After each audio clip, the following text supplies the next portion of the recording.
এক নম্বর নবীজি বলেছেন ওয়ালা তুশরিক বিল্লাহি শাইআ। এক নম্বর, তোমরা আল্লাহর সাথে তুমি আল্লাহর সাথে কাউকে শরীক করো না। ওয়াইন কুতিলতা ওয়া হুররিকতা, তোমাকে যদি জ্বালিয়ে দেওয়া হয়, মানে আগুন দিয়ে আপনাকে জ্বালিয়ে দেওয়া হয়েছে অথবা আপনাকে হত্যা করা হয়েছে, তারপরেও তুমি আল্লাহর সাথে শরীক করো না।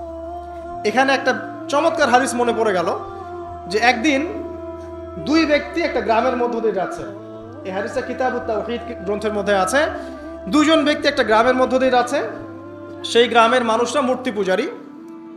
তো ওদের পথ আটকে দিয়ে বলল যে তোমরা যেতে পারবে না সামনে যতক্ষণ না আমাদের এই দেবতার সামনে কিছু না কিছু উৎসর্গ করছো। ঠিক আছে? তো একজন বলল যে আমি কিচ্ছু দিতে পারবো না, কারণ আমি তাওহীদপন্থী মানুষ, আমি কিছুই দিব না, আমি কোনো মূর্তির সামনে কোনো নজর মানত পেশ করবো। তখন তাকে চাপ প্রয়োগ করা হচ্ছে যে একটা মাছির দানা হলেও দিতে হবে। সে বলল আমি মাছির দানাও দিব না। তখন তারা সবাই মিলে তাকে ধরে হত্যা করলো। নবী সাল্লাল্লাহু আলাইহি ওয়াসাল্লাম বলছেন এই ব্যক্তি জান্নাতে চলে গেল।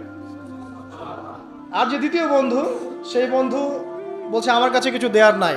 তখন তাকে ফোর্স করা হচ্ছে একটা মাছি হলেও দিতে হবে। তখন সে একটা মাছি কুরবানি করলো, ওই স্ট্যাচুর জন্য একটা মাছি উৎসর্গ করলো। নবী সাল্লাল্লাহু আলাইহি ওয়াসাল্লাম বলছেন এই মাছিটা উৎসর্গ করার কারণে সে জাহান্নামে চলে গেছে। আমি কিভাবে বুঝাবো আপনাকে শিরক আর তাওহীদ কি জিনিস? মানে লা তুশরিক বিল্লাহি শাইআ মানে আপনার চিন্তার মধ্যে যাররা পরিমাণ শিরকি আকীদা থাকা যাবে না। আপনার কাজ আমল, আপনার আমলের মধ্যে যাররা পরিমাণ শিরক থাকা যাবে না। আপনার কথার মধ্যে যাররা পরিমাণ শিরকের ছোঁয়া থাকা যাবে না। এই তিনটা ক্ষেত্রেই মূলত শিরক হয় চিন্তায় হবে শিরক, না হলে কথায়, না হলে কাজে।